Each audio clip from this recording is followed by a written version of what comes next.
네 번째 테마입니다. 부동산의 이중매매. 말씀드렸던 것처럼 부동산 이중매매는 이제 사례 문제로 자주 출제가 되는 유형이고요. 조금 이제 103조가 어렵게 나올 때 출제되는 건데, 이제 이건 우리가 앞으로 이중매매 사례는 워낙 많이 보니까 머릿속에 딱 들어가 있어야 될 내용이에요.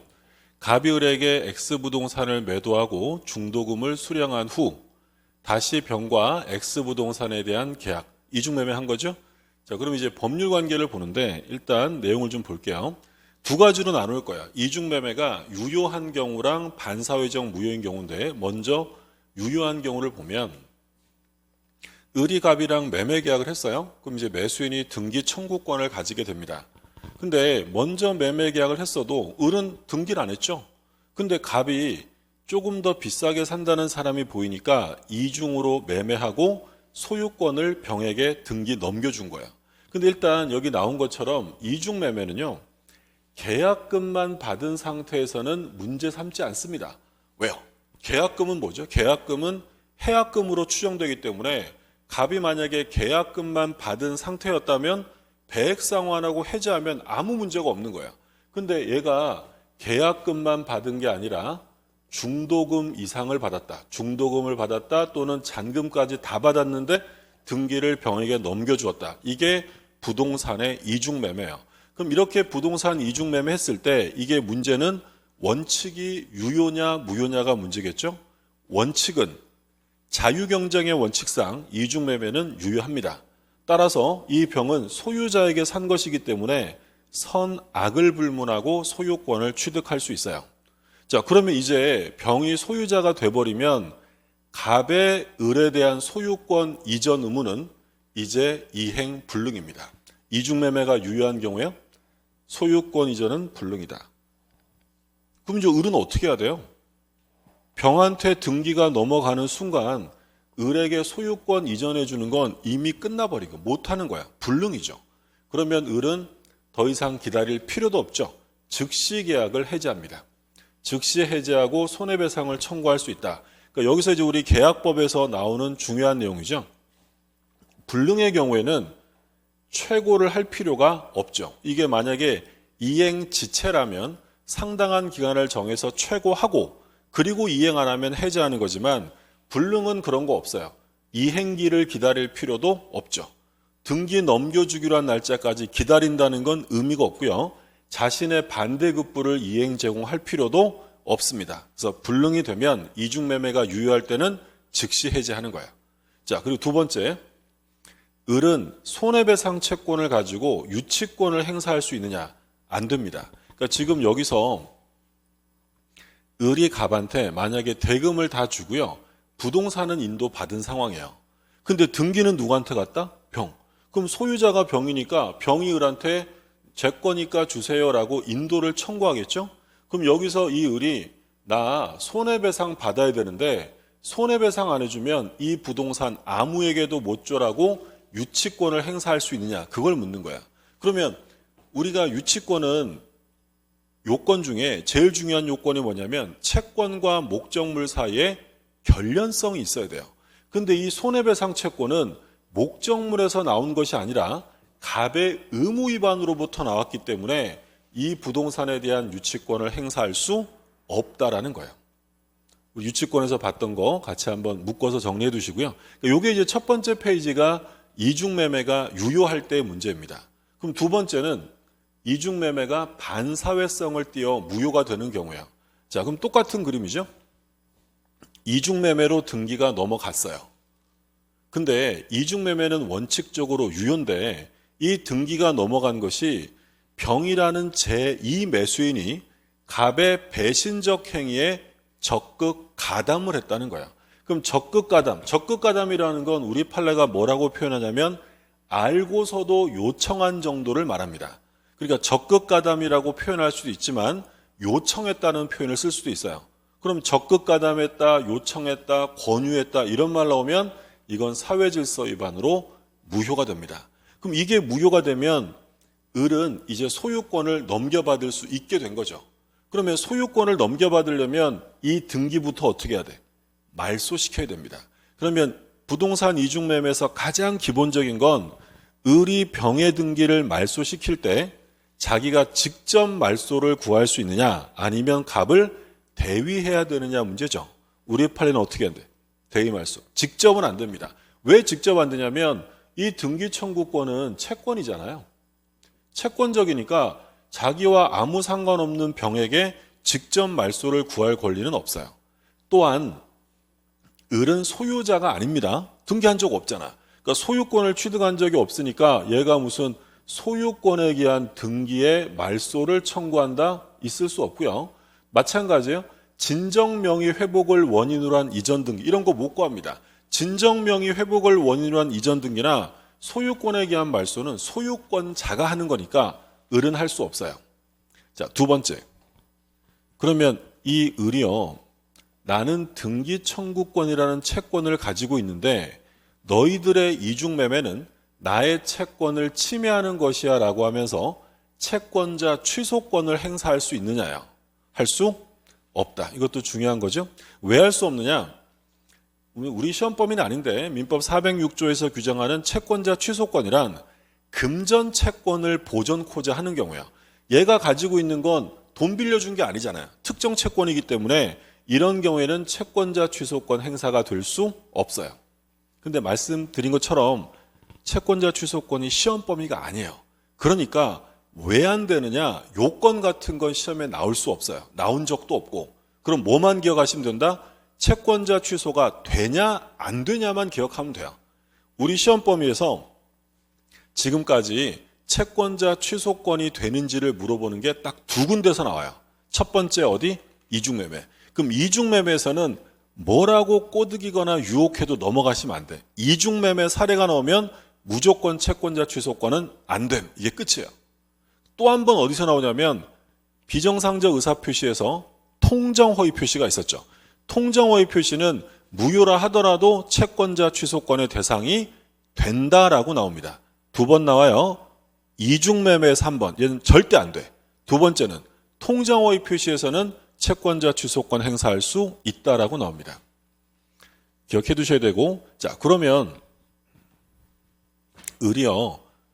얘가 지금 등기 청구권을 가지고 있는 상태에서 적극 가담하여 반사회적 무효가 됐어요. 그러면 얘네 둘이 이게 무효잖아. 그 무효면 무효라는 걸 알고 추인하면 새로운 법률 행위로 인정해 줄 수 있다 없다? 할 수 없죠. 무효행위 추인은 인정될 여지가 없다.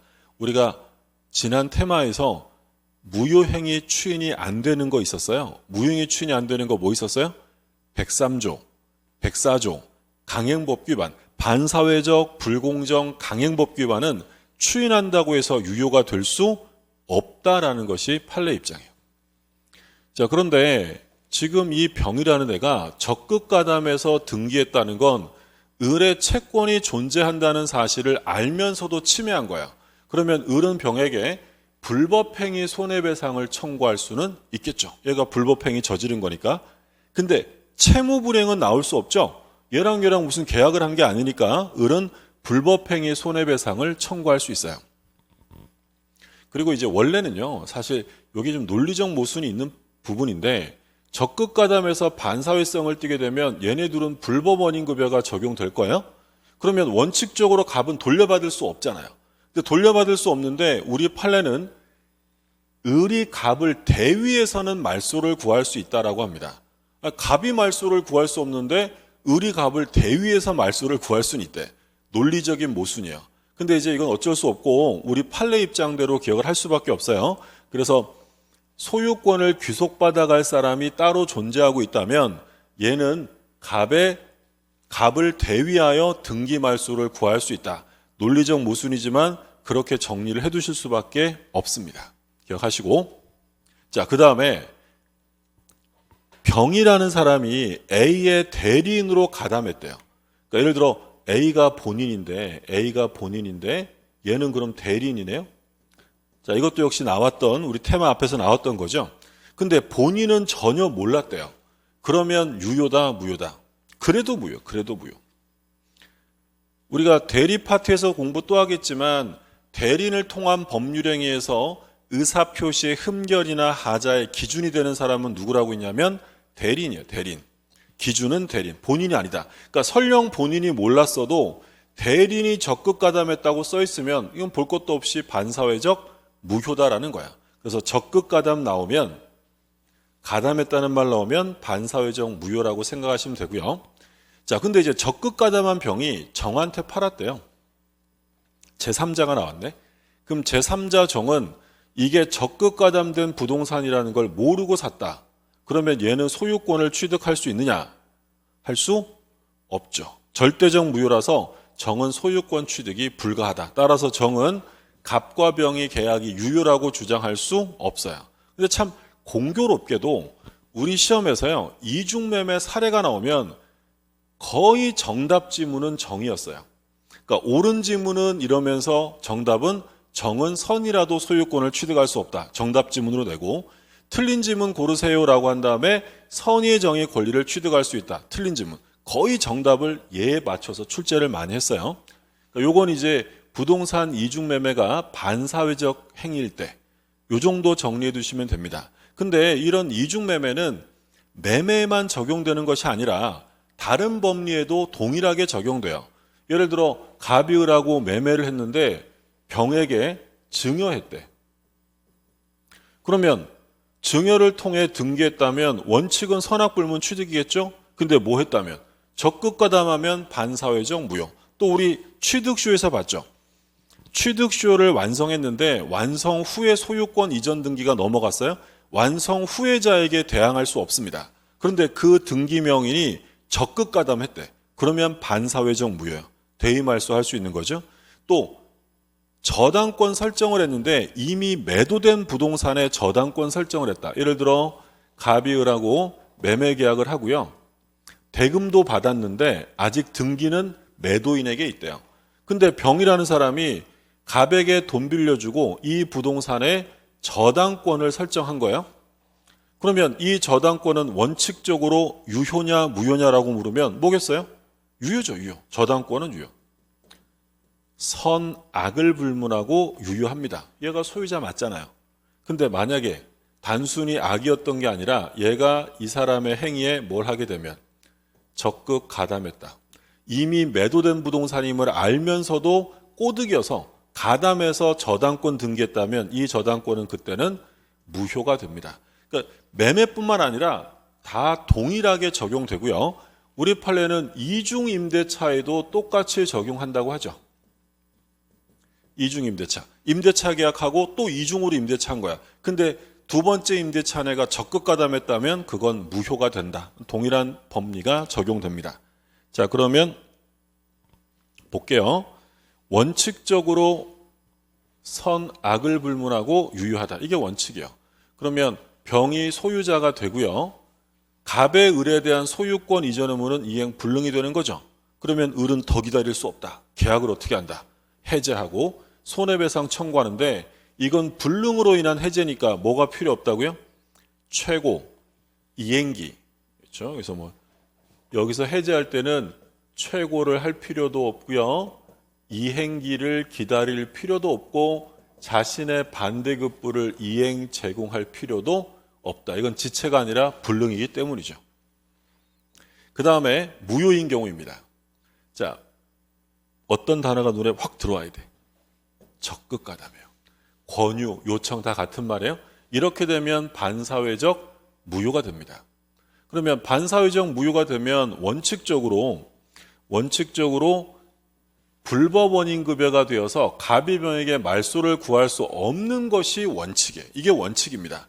못 돌려받는 거죠. 그런데 우리 판례는 뭐라고 하냐면 어떻게 할 수는 있대요? 을은 매도인 갑을 대위해서 말소를 청구할 수 있다라고 표현합니다. 이게 논리적 모순이에요. 그래서 사실 요 불법 원인급여가 적용된다는 것은 문제가 생길 수 있기 때문에 시험에 출제된 적은 없어요. 이론상으로는 그렇지만 그러니까 시험에서는 뭐 이거는 많이 나왔죠. 대위 말소할 수 있고 병에게 불법행위 손해배상 청구할 수 있다. 아까 보셨던 사례 불법행위 채무불이행은 아니라 그랬죠. 불법행위 손해배상. 3번은 뭐가 나와 있냐면 을은 병에게 등기 말소를 직접 청구할 수 없죠. 또는 진정명의 회복을 원인으로 등기를 청구할 수 없어요. 소유자가 아니니까 어떻게만 된다? 대위 말소만 되는 거야. 소유권에 대한 말소. 또 중요한 거 뭐 안 된다 그랬죠? 채권자 취소권 행사할 수 없습니다. 자, 그리고요.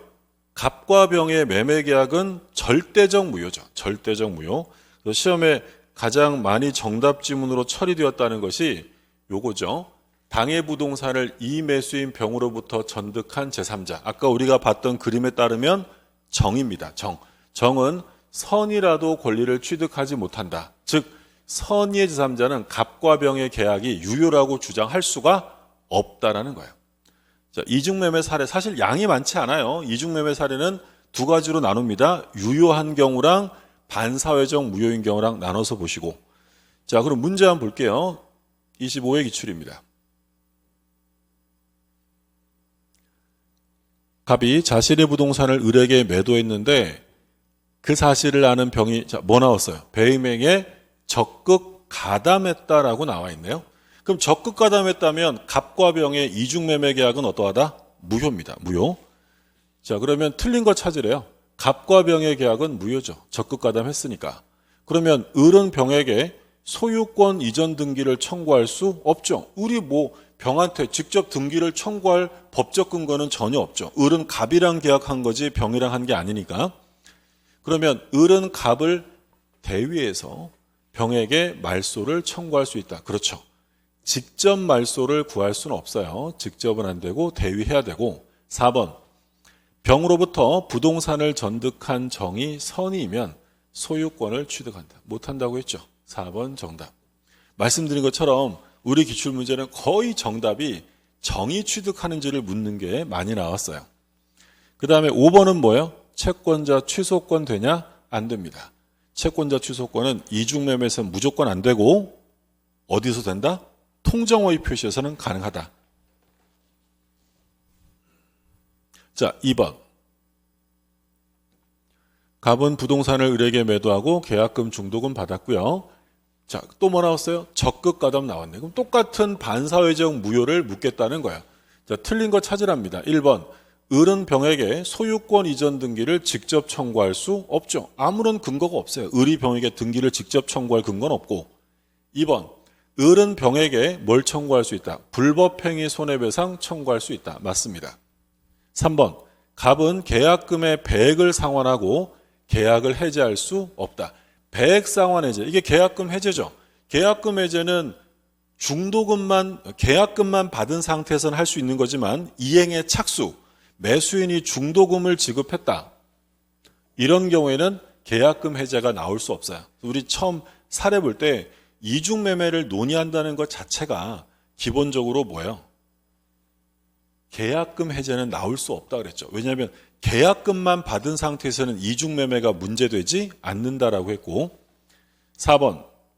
병명의 등기는 추인해도 유효가 될 수 없습니다. 반사회적 무효는 추인한다고 해서 유효가 될 수 없고요. 5번. 만약 선의의 정의 X부동산을 병으로부터 매수하여 등기받은 경우에 정은 갑과 병의 계약의 유효를 주장할 수 있느냐? 없다고 했죠. 또 말씀드린 것처럼 정답 질문은 정의 권리를 취득할 수 있는지를 또 물었어요. 답은 5번입니다. 자, 예상 문제예요. 1번. 갑은 자신의 X부동산을 을에게 매도하고 똑같은 거 나왔어요. 그러면 이제 이중매매니까 적극 가담했는지를 보셔야죠.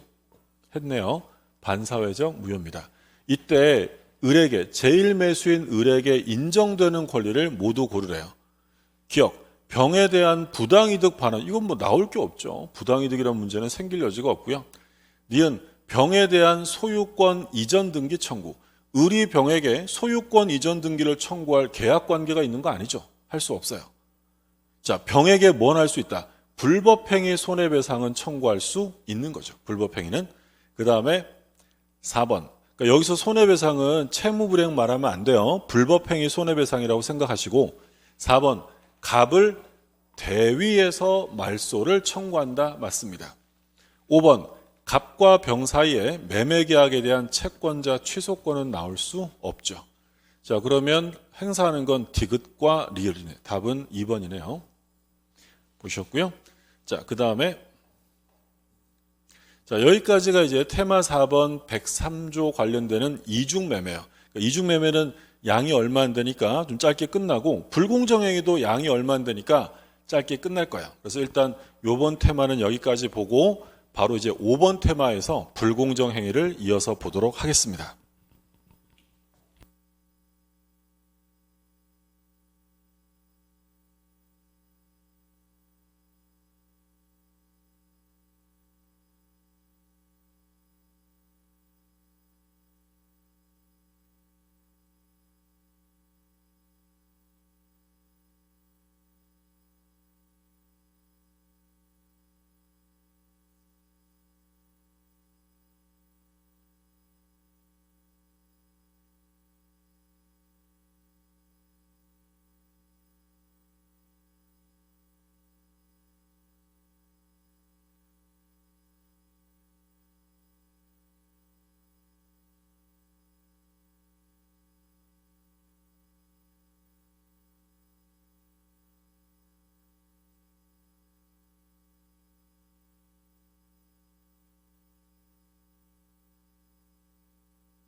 네, 시작하겠습니다.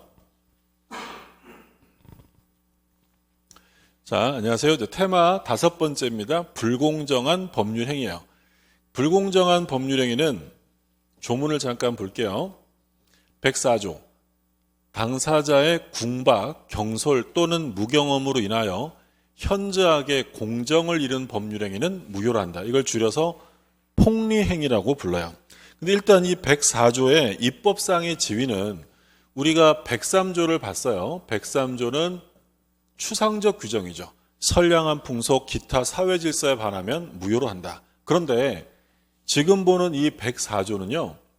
독립된 규정이 아니라 103조에 예를 들어 놓은 예시 규정이에요. 예시 규정. 그러니까 반사회적 행위에 해당되는 건 되게 많았잖아요. 뭐 첩계약부터 해서 막 많았는데 근데 그 많은 것 중에 바로 다음 조문에 하나의 예를 들어 놓은 게 104조예요. 그러면 만약에 어떤 사람이 법률행위를 했는데 이 104조에 꼭 들어맞지 않는 요건, 이렇게 요건을 갖췄어요. 그럼 104조는 아니네. 그럼 104조 무효는 아니지만 어디에 들어가서 무효가 될 수는 있다. 103조에 해당되어 무효가 될 수는 있는 거예요. 그게 이제 103조와 104조의 관계고요. 2번에 볼게요. 2번. 104조 불공정행위는 103조의 뭐래요? 예시규정이에요. 예시규정. 따라서 비록 104조 요건을 완전히 갖추지 못했다. 그럼 104조는 아니죠. 그런데 어디 안에 들어갈 수 있대? 103조에 의해 반사회적 무효가 될 수는 있다는 거예요. 103조 안에 104조가 예를 들어서 들어간 규정이죠. 자, 그럼 이제 요건을 봅니다. 불공정행위의 성립 요건. 자, 갑이요. 궁박, 경솔, 무경험의 상황인데 을이라는 사람이 그걸 이용해서 폭리를 취하는 거야. 매매계약을 해서 5억짜리 부동산을 받으면서 대금은 1억밖에 못 받았대요. 이게 바로 불공정행위가 되는 거죠. 폭리를 취한 거니까. 그러면 이 불공정행위가 성립하기 위한 요건을 보시면 객관적 요건이에요. 객관적 요건, 현저한 불균형이 있어야 돼요. 현저한 불균형. 그러니까 부동산 가격이 원래 가격과 현저하게 차이가 나야 되는데 여기서 현저하다는 건 객관적 가치를 말하는 것이지 당사자의 주관적 가치에 따른 것이 아닙니다. 나한테는 너무 소중해. 너무 소중하니까 내가 이 가격에 팔다니 이건 너무 내가 폭리를 당한 거야 라고 보는 게 아니라 일반인들의 입장에서 그 현저한 가격 차이를 봐야 한다. 주관적 가치가 아니고요. 그리고 이 현저한 불균형을 판단하는 시점은 언제라고요? 계약시예요. 법률 행위시. 이행기가 아니라. 그래서 만약에 계약을 체결할 때는 계약이 체결될 때는 가격차가 그리 현저하지 않았어요. 근데 계약이 체결된 후에 어떤 문제가 생기는 바람에 가격차가 엄청나게 생기고 한 사람이 아주 큰 피해를 입었대요. 불공정 행위다 아니다. 아니다라는 거야. 언제를 보는 거니까. 계약시를 보는 거지 나중에 달라진 상황은 고려하지 않습니다. 그게 이제 객관적 요건이고요. 그러면 주관적인 요건. 주관적인 요건 아까 조문에 당사자의 궁박, 경솔, 무경험을 적극적으로 이용했어야 됩니다. 자, 여기서 이제 확인하실 점. 궁박이에요, 궁박. 궁박은 우리 판례에 따르면 정신적, 경제적, 심리적 원인을 모두 포함한다. 그러니까 원래 이 궁박이라는 것의 사전적 의미는 경제적인 곤궁함을 의미합니다. 근데 우리 판례는 경제적 뿐만 아니라 정신적, 심리적 원인이 모두 들어간다. 그래서 나의 명예가 손상될까 두려워서 싸게 팔았다. 그럼 이건 경제적인 급박함은 아니지만 정신적 궁박에 포함이 돼요. 그리고 뭐 경솔은 특별한 거 없고 무경험 조심하셔야죠. 이때 무경험은 어떠한 특정 거래 영역에서의 무경험을 의미하는 것이 아니라 일반 거래 경험에 비추어 경험칙상 인정해 줄 수 있느냐 문제예요. 그러니까 일반 거래 경험, 정상적인 거래를 할 수 있는지를 보셔야 되는 거지 그 사람이 특정 거래를 몇 번 했느냐라는 게 기준이 되는 것이 아니다라는 거예요. 그러니까 예를 들어 제가 며칠 전에 부동산 매매 계약을 태어나서 처음 해봤어요. 처음. 그럼 저는 그 매매 계약에 대한 무경험자임을 주장할 수 있다 없다? 주장할 수 없다는 거예요. 왜요? 특정 거래, 그 매매를 몇 번 했느냐를 따지는 게 아니라 제가 부동산 매매라는 건 처음 해봤지만 그래도 제가 정상적인 생활을, 거래 생활을 할 수 있는 사람이잖아요. 그럼 저는 무경험자가 아닌 거야. 그 무경험은 특정 거래 영역이 아니라 일반 거래 경험을 말한다. 그러면 궁박, 경솔, 무경험을 이용해야 되는데 셋 다 갖춰야 될까요? 셋 중에 하나면 될까요? 셋 중에 하나면 되겠죠. 이게 인간적으로 세 개 어떻게 다 갖춰요? 쉽지 않습니다. 그렇죠? 셋 중에 하나면 충분하다. 그리고 셋 중 하나면 충분하고요. 이 요건을 모두 다 갖췄다. 객관적 요건, 주관적 요건 모두 갖춰야 되고 그리고 마지막으로 조심하실 점 적극 이용해야 돼요. 단순히 알고 있었다. 저 사람이 궁박한 상황인데 라고 알고 있었다고 되는 게 아니라 알면서도 이용할 의도까지 갖춰야 합니다. 소위 폭리행위에 악의가 있어야 한다라는 표현을 써요. 알고 있어야 되고 자 이거 갖추면 이제 그 법률행위는 뭐가 되는 거예요? 무효죠. 무효. 이 요건을 모두 갖췄으니까 그럼 무효가 되려면 객관적인 요건과 주관적인 요건을 갖춰야 되는데 근데 이러한 요건들이 추정되나요? 라고 물으면 추정되지 않아요. 그러니까 바꿔서 얘기하면 가격차가 많이 났어요. 그러면 뻔하구만 한 사람이 상황이 안 좋았고 이용해 먹었네 이렇게 추정해 줄 수 없다는 거야. 그러면 추정이 안 된다면 누가 입증을 할 거냐? 유효주장자가 입증하겠어요? 무효주장자가 입증해야 돼. 그렇죠? 무효주장자가 입증해야 돼요. 기본적으로 계약이 성립됐잖아요. 그럼 성립되면 기본적으로 계약은 유효한 것으로 인정이 돼요. 추정이 되니까 무효나 취소의 문제가 생기면 다 똑같아요. 무효나 취소를 주장하는 사람이 입증해야 돼. 가만히 있으면 그 계약은 뭐다? 유효한 것이니까 무효를 주장하는 사람이 내가 이러한 상황이었고 이렇게 이용당했다는 상황을 입증해 내야만 무효가 되는 거지 유효 주장하는 사람이 그런 적이 없었다는 걸 입증할 필요는 없습니다. 자, 그리고요. 대리인을 통한 법률행위에 있어서 기준이 되는 사람, 시험에 잘 나왔죠. 이번 시험에 또 나왔어요. 궁박은 누가 기준이냐? 궁박은 본인, 경솔, 무경험은 대리인, 경무대 이렇게 되는데 근데 이 빨간 칠한 게 궁박이잖아요. 얘가 중요한 거죠. 이게 얘가 왜 중요하냐면 우리가 대리 파트에서 또 보겠지만 의사표시의 흠결이나 하자 이런 건 전부 다 누가 기준이다? 대리인. 116조 1항에서 전부 다 대리인을 기준으로 한다고 규정합니다. 그런데 우리가 시험에서 유일하게 본인 기준으로 출제되는 게 뭐밖에 없냐면 궁박이야. 나머지는 다 대리인. 그러면 얘가 시험에 잘 나올 수밖에 없는 거지. 궁박은 본인 기준이라는 점 꼭 기억하셔야 돼요. 자, 그래서 이제 이게 무효가 됐는데 을이 병한테 팔았대요. 그러면 이 병이 소유권을 취득할 수 있느냐 문제겠죠. 104조는 103조의 일부니까 당연히 절대적 무효고요. 얘는 소유권을 취득할 수 없습니다. 이 무권리자에게 산 거니까. 그러면 갑은 병에게 대항할 수 있다라고 표현하는 거예요. 얘가 만약에 보호되면 대항할 수 없는 거지만 이건 절대적 무효니까 선의의 제3자에게도 대항할 수 있다라는 거죠. 자, 그럼 내용 다시 한번 교재로 확인해 볼게요. 요건 궁박은 경제적, 정신적, 심리적 다 들어갑니다. 그리고 무경험은 어떤 특정 거래 영역에서의 부족이 아니라 거래 일반 거래에 대한 경험 부족을 말합니다. 셋 다 갖출 필요 없고요. 그중 하나만 갖춰도 충분하다라고 했죠. 그리고 4번 중요하다고 했죠. 대리인이 법률행위 해야 돼. 자, 대리인이 법률행위 하면 본인 기준은 하나. 뭐가 본인 기준이죠? 궁박. 경솔무경험은 대리인이고요. 궁박 여부는 본인. 그래서 얘가 시험에 잘 나올 수밖에 없어요. 전부 다 대리인 기준인데 궁박은 본인 기준이다. 그 다음에 상대방의 이용행위가 있어야 한다. 폭리에 대한 악의가 있어야 되는데요. 피해자 측의 사정을 알면서 이를 이용하려는 의사가 있어야 한다라고 했고, 그리고 괄호 3번에 현저한 불균형이 있어야 되는데요.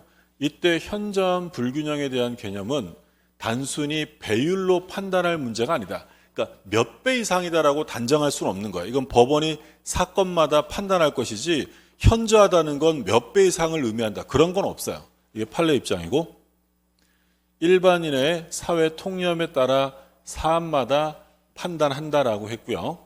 그리고 조심하실 점은 이때 판단에 있어서는 당사자의 주관적 가치가 아닌 거래상의 객관적 가치에 따라 판단해야 돼요. 나한테는 되게 소중한 건데 이딴 거 필요 없다는 거야. 객관적으로 판단해야 한다. 그 얘기고.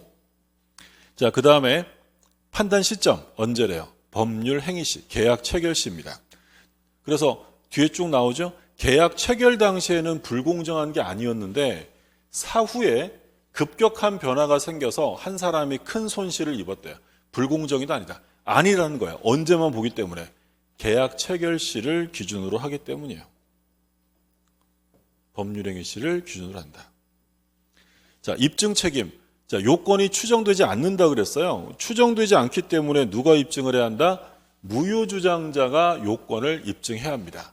추정되지 않는다라고 했고, 자, 효과 보세요. 절대적 무효죠. 절대적 무효니까 제3자가 선의라 하더라도 보호될 수 없다. 따라서 선의의 제3자에게 대항할 수 있다라는 거고요. 이미 이행된 경우에 피해자는 반환 청구할 수 있으나 폭리자는 반환 청구하지 못한다. 자, 이 표현은 우리가 103조 볼 때 뭘 봤냐면, 자, 이 표현은 한번 확인해 볼게요. 갑이 있고 을이 있어요. 근데 을이라는 사람이 갑의 궁박한 상황을 이용해서 이걸 이용해서 폭리를 취했대. 그래서 얘가 부동산을 넘겨받았고, 그리고 아까 우리 대금은 1억 줬다. 이렇게 사례가 있었죠. 근데 문제는 뭐냐면 아까도 우리가 본 것처럼 103조 안에 뭐가 들어있다? 104조가 예시 규정으로 들어있는 거예요. 그럼 이건 무슨 문제냐면 결국 104조 위반도 어디 안에 들어간다? 103조 위반에 들어가는 거야. 그럼 뭐가 적용된다? 불법 원인급여입니다. 746조. 근데 이 불법 원인급여는 아까 우리가 본 것처럼, 우리가 103조 테마에서 본 것처럼 본문과 단서로 구성이 되어 있는데, 본문에서는 뭐라고 되어 있었어요? 불법 원인으로 인하여 재산을 급여하거나 노무를 제공한 때는 그 이익의 반환을 청구하지 못한다라고 했어요. 근데 단서 조항에서는 그러나 불법의 원인이 수익자에게만 있으면 반환 청구할 수 있다. 반환 청구되는 거죠? 반환 청구가 인정이 된다. 반환받을 수 있다. 그래서 우리가 들었던 판례 뭐 있어요? 연 1200% 이자로 채권자가 그 수익을 얻었다면 그 이자를 준 사람은 피해자니까 돌려받을 수 있다 그랬죠. 그게 그대로 들어가는 거야. 자, 그러면 갑이 상황이 안 좋은 걸 이용해서 부동산을 넘겨받았어요. 자, 그러면 나쁜 사람 누구예요? 나쁜 사람. 불법성이 있는 사람. 얘죠, 얘. 얘가 나쁜 애죠. 얘가 이용해 먹었으니까. 그러면 이 당한 사람은 피해자네요? 피해자. 그럼 피해자는 돌려받을 수 있다고 했어요? 없다고 했어요? 피해자는 돌려받을 수 있다. 반환 청구 가능하다. 바꿔서 얘기하면 피해자에게는 746조의 단서가 적용되는 거고요. 지금 이 을은 폭리자죠. 폭리자는 불법성이 있는 사람이니까 얘는 돌려받을 수 있다 없다? 없어요. 얘는 본문이 적용됩니다. 조금 어려운 부분에 해당하긴 하는데 그냥 뭐 간단하게 잘라서 생각하세요. 나쁜 놈은, 반사회적 행위를 저지른 놈은 돌려받을 수 없는 거야. 근데 피해자는 돌려받게 해줘야지. 그러면 반사회성 있는 자는 얘죠, 얘. 그럼 얘는 1억 원 못 돌려받고요. 갑은 부동산 돌려받을 수 있는 거야. 그러면 갑의 입장에서는 이 부동산은 돌려받고 대금은 안 줘도 되네. 갑이 오히려 이득을 보는 모습이 나타나겠죠. 그렇다고 이걸 불공평하다고 하지 않아요. 얘를 응징하려다 보니까 얘가 반사적 이득을 취하는 거야. 그러니까 이제 어리버리 한번 잘 당해주면 내 부동산은 돌려받고 받은 대금은 안 줘도 되는 거죠. 근데 성공하려면 누가 입증해야 돼? 얘가 다 입증해야 돼요. 무유주장자가 다 입증해내면 그렇게 반사적 이득을 얻을 수는 있다는 거야. 그래서 보세요. 이미 이행되면 피해자는 반환 청구할 수 있다. 얘가 갑이죠, 갑. 그런데 폭리자, 을은 돌려받을 수 없다. 그러니까 얘는 746조 단서가 적용되는 거고 얘는 본문이 적용되는 거예요. 예전에 16회 때인가요? 지금 오래전인데 그때 출제된 게 뭐냐면 불공정 행위로 무효가 되면 양 당사자는 이미 급부한 것에 반환을 청구할 수 있다. OX예요. 틀려요. 양 당사자가 아니라 누구만 반환 청구할 수 있다고요? 피해자만 반환 청구하는 거예요. 자, 3번 중요하죠? 추인할 수 없어요. 그런데 더 중요한 거. 전환은 가능하다. 무효행위 전환은 된다라는 점 꼭 기억하셔야 돼요. 매우 중요한 거죠. 쫙 써있네요. 그죠? 이게 2010년에 나온 판례인데 2010년에 이 판례 나오고 모든 시험에 계속 돌아가면서 출제합니다. 요번 시험에 또 나왔어요. 그러니까 요 무효행위 전환, 요걸 이제 우리가 무효행위의 전환이라고 하는데 138조 규정이에요. 138조 규정. 그러니까 소위 이 사건은 알박기 사건입니다. 알박기 사건. 어떤 사람이 이제 미리 개발하는 데 들어가서 땅을 좀 사두고 죽어도 안 팔아요. 그러니까 이제 얘 때문에 공사가 시작이 안 되잖아요. 그러니까 이제 다급해져서 이 땅을 아주 비싸게 삽니다. 아주 비싸게. 그게 알박기잖아요. 그러면 이제 어쩔 수 없이 비싸게 샀지만 나중에 소송을 하는 거예요. 불공정 행위로 무효다. 우리 법원은 그렇다고 했어요. 불공정 행위로 무효다. 그런데 어차피 두 사람이 사고 팔 의사가 있었다면 이 터무니없는 가격으로는 무효지만 가격을 좀 낮춰서 유효한 계약으로 바꿔준다. 전환시켜 줄 수는 있다는 거야. 근데 추인은 안 되죠. 지금 이게 터무니없는 가격인데 이거를 추인해서 새로운 계약으로 인정해 줄 수는 없잖아요. 근데 요 가격을 조절해서 새로운 계약으로 바꿔줄 수는 있다는 거야. 매우 중요합니다. 추인은 안 돼도 뭐는 된다고요? 전환은 가능하다. 자, 근데 요 사건, 알박기 사건에서 이 알박기 아내가 나중에 이거 물르기 싫으니까 부재소 합의를 합니다. 불공정성을 소송으로 주장할 수 없도록 하는 부재소 합의를 했다. 그러니까 소송 제기하지 말자라고 합의했대요. 이 합의는 유효일까요? 무효일까요? 당연히 무효죠. 원래 부재소 합의 할 수 있어요. 얼마든지 유효하게 할 수 있는데 불공정 행위를 저지르면서 나중에 후환이 들어오니까 부재소 합의했다. 그럼 당연히 부재소 합의 또한 무효가 되어서 소송 제기할 수 있다는 거죠. 적용 범위도 시험에 굉장히 잘 나오죠. 자, 적용 범위. 적용 안 되는 건 가장 기본적으로 많이 출제되는 거 두 가지. 무상행위, 증여의 증여, 기부. 그러면 일방적으로 대가 없이 주기만 하는 건데 불공정이라는 말을 쓸 수가 없는 거야. 경매. 경매는 그러니까 이런 거죠. 시가보다 엄청 싸게 낙찰받았다고 불공정 행위냐? 그렇게 볼 수 없고요. 근데 이제 결정적으로 경매는 나중에 보시겠지만 이것도 법률 행위냐라고 하면 경매는 법률 행위가 아닙니다. 우리 187조 상속, 공용징수, 판결, 경매, 기타 법률 규정이라고 하죠. 경매는 민사집행법이라는 법률 규정에 따른 것이지 당사자 의사표시에 따라 진행되는 법률 행위가 아닙니다. 따라서 이 경매 불공정한 법률 행위라는 말을 쓸 수가 없는 거야. 따라서 적용될 여지가 없다. 이번 시험에 또 나왔었죠. 그래서 증여, 무상행위와 경매는 적용되지 않고요. 그 다음에 유상 쌍무계약에서는 당연히 적용되겠죠. 그러니까 이게 일반적인 모습이니까 우리가 불공정하다라고 말하려면 갑이 을하고 관계에 있어서 갑이 을에게 A라는 걸 줬어요. 근데 을이 갑에게 B라는 걸 줬어. 근데 얘랑 가격 차가 많이 벌어지면 이게 현저한 불균형이죠. 그게 이제 대가 있는 유상 쌍무계약이에요. 근데 증여와 같이 갑이 을에게 일방적으로 주기만 한다. 반대급부는 없잖아요. 그럼 불공정이라는 말을 쓸 수가 없는 거고요. 그리고 단독행위, 채권 포기 사건이에요. 채권 포기라는 건 계약이 아니라 일방적으로 하는 단독행위죠. 이런 경우에도 불공정행위는 적용될 수 있습니다. 그리고 하나 더 본다면 합동행위, 우리 법률행위 중에 합동행위 있었죠. 합동행위에도 적용돼요. 대표적으로 합동행위에 적용되는 건 어떤 게 있냐면 총회결의 사건, 총회결의. 총회결의가 불공정했다? 역시 불공정무효로 취급합니다. 그래서 단독행위, 합동행위에 다 적용된다. 적용 안 되는 걸 기억하셔야지. 증여와 경매. 자, 그럼 기출문제 볼게요. 29회 기출입니다. 틀린 것은 1번 궁박은 정신적, 심리적, 경제적 다 들어갑니다. 2번 무경험은 거래 일반에 대한 경험 부족. 뭐라고 써있으면 틀린다? 특정 거래. 이러면 틀려요. 특정이 아니라 일반 거래고. 3번 대리인에 의해 법률행위가 이루어진 경우. 자, 궁박은 누가 기준? 궁박. 본인입니다. 전부 다, 나머지는 전부 다 대리인 기준이고 궁박만 본인 기준이에요. 맞고요.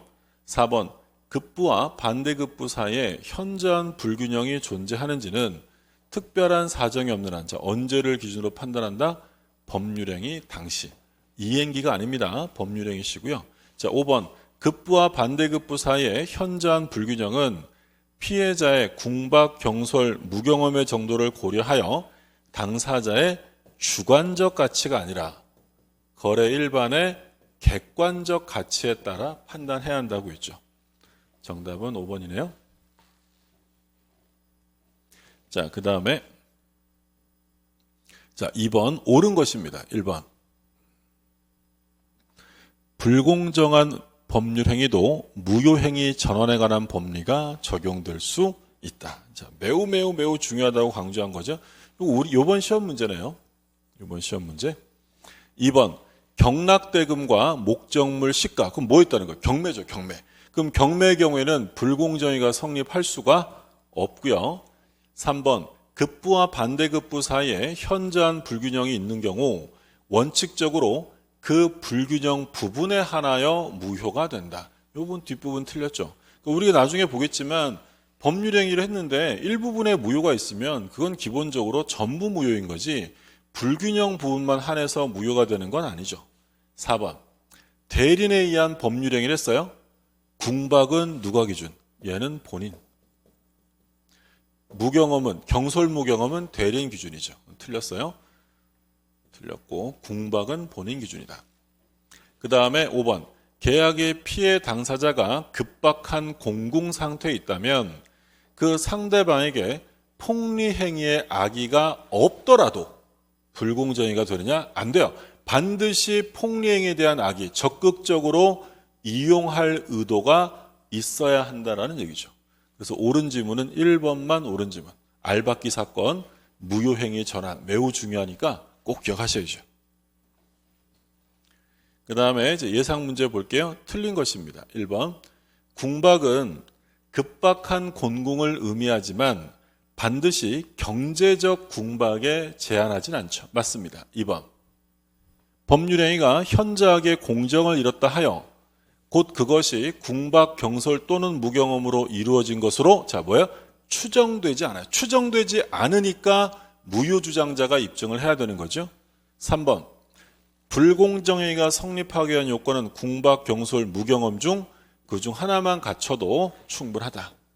4번 급부와 반대급부 사이의 현저한 불균형은 시가와의 차액 또는 시가와의 배율에 따라 일률적으로 판단해야 한다. 배율로 판단하는 거 아니라 그랬어요. 몇 배 이상 이렇게 정해져 있는 거 없고요. 우리 판례가 개별적인 사건마다 다르게 판단한다라고 했어요. 4번 틀렸네요. 자, 5번 불공정 행위로 불이익을 입는 당사자가 불공정성을 소송으로 주장할 수 없도록 뭐 했대? 부재소 합의. 자, 부재소 합의는 무효입니다. 무효. 답은 4번이 되겠고요.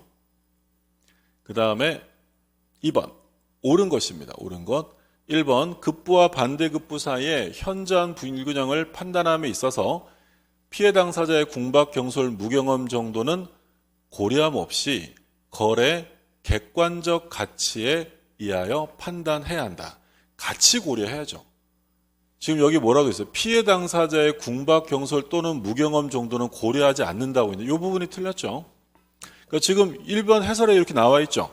뭐라고 했어요? 피해 당사자의 궁박, 경솔, 무경험의 정도가 아울러 함께 고려돼야 되고 당사자의 주관적 가치가 아닌 객관적 가치로 해야 한다라는 거예요. 1번 틀렸고 그 다음에 2번 불공정행위에 자, 이거 뭐 너무너무 중요한 거 또 나왔죠. 무효행위 전환의 법리가 적용됩니다. 3번 뭐 또 나왔죠. 이용 의사가 없었대요. 그럼 불공정행위는 성립할 수 없고 증여는 불공정이란 말을 쓸 수가 없어요. 그 다음에 5번 토지 매매가 불공정 행위로 무효라도 그 토지를 전득한 선의 삼자 얘 소유권 취득할 수 있다 없다? 취득할 수 없습니다. 절대적 무효니까 취득할 수 없다. 옳은 지문은 2번만 옳은 지문이 되겠네요. 자, 여기까지가 이제 법률 행위 파트예요. 법률 행위가 끝났고 그 다음에 이제 비정상적 의사표시가 시작이 될 건데 테마 5번 여기까지 마치고요. 테마 6번은 다음 시간에 또 이어서 보도록 하겠습니다.